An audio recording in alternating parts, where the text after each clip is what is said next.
Do you ever feel like you are always behind or you are not doing enough? Let me help you with that. You have to understand that in Ecclesiastes chapter 3, God actually says that there is a time for everything. So every single time you feel like you're not doing enough, first you should ask yourself the following question. What are you doing at the current time where you're supposed to do the things that you do? For example, a lot of people, they tend to have the energy to do something at the moment where they are supposed to be, resting. Others, they find all the strength and all the words to be able to communicate to the person they were supposed to communicate with past the time the person was even at reach for them to communicate.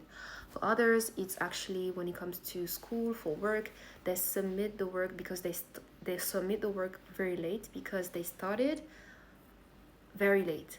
So it's not so much about the fact that you're not doing enough or you're behind. It is about what it is that actually stops you from actually doing what needs to be done on time. And for that, guys, I have actual verse passage that is going to help you. So before further ado, we're going to dive into Ecclesiastes 3. We read it yesterday at the Bible Advent Calendar. This actually was the ninth episode, and today, because we are Wednesday 10th of December, welcome to this Bible Advent Calendar. Today is the 10th day, and yesterday we did read in detail verse 1 up to verse 13. And I'm going to reread again so that you guys can actually have it refresh in your mind. The one I'm reading in English is the New Living Translation, so I'm going to read that for you guys. Verse 1. For everything there is a season, a time for every activity under heaven. Pick up your Bible, we're going for the rest of the verses. A time to be born and a time to die, a time to plant and a time to harvest, a time to kill and a time to heal, a time to tear down and a time to build up, a time to cry and a time to laugh, a time to grieve and a time to dance, a time to scatter stones and a time to gather stones, a time to embrace and a time to turn away, a time to search and a time to quit searching, a time to quit and a time to throw away, a time to keep and a time to throw away, a time to tear and a time to mend, a time to be quiet and a time to speak, a time to love and a time to hate, a time for war and a time for peace. What do people really get for all their hard work? I've seen the burden God has placed on all of us. Yet God has made everything beautiful for its own time.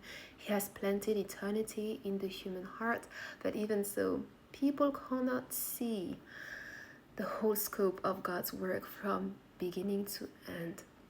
So I concluded, there is nothing better than to be happy and enjoy ourselves as long as we can. And people should eat and drink and enjoy the fruits of their labor, for these are the gifts from God. So yesterday, we didn't get to dive into the meditation part, and this is my piece for you guys today. I genuinely think a lot of people would heal with the simple and the most amazing gift of life, which is being able to enjoy the time you are living right now.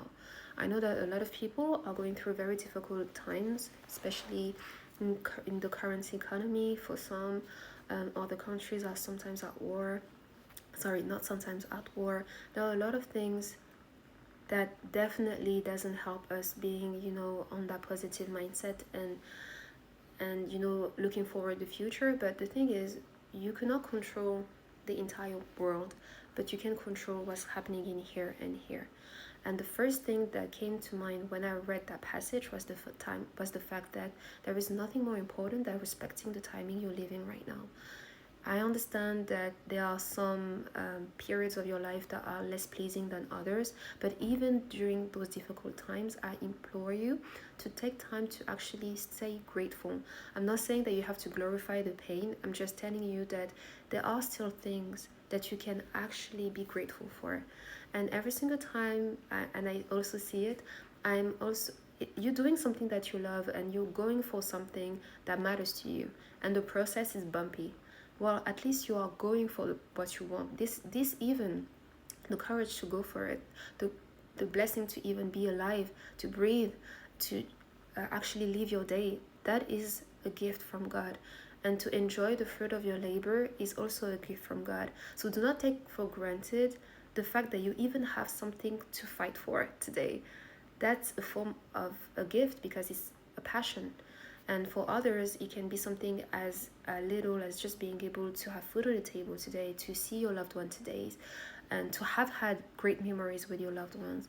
I know that during that Christmas season is a time for a lot of us to introspect and go back to what's essentials, to important people in our lives, family, friends, ourselves. So I want you guys to really take that time to actually write down at least 3 things you are grateful for to have in your life.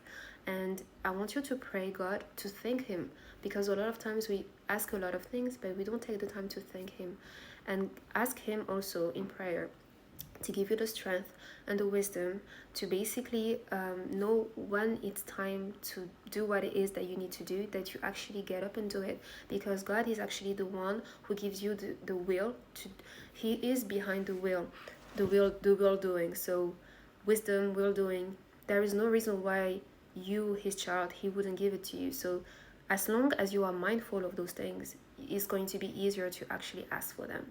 So that concludes today's episode on Ecclesiastes 3. Tomorrow, stay tuned for the 11th day of the Bible Advent calendar. I always remind you guys to mind your business, drink your water, the physical and the spiritual one. Never forget to eat your vegetables, especially the green ones. And as always, my favorite, never forget to pray. See you back, guys, in the next one.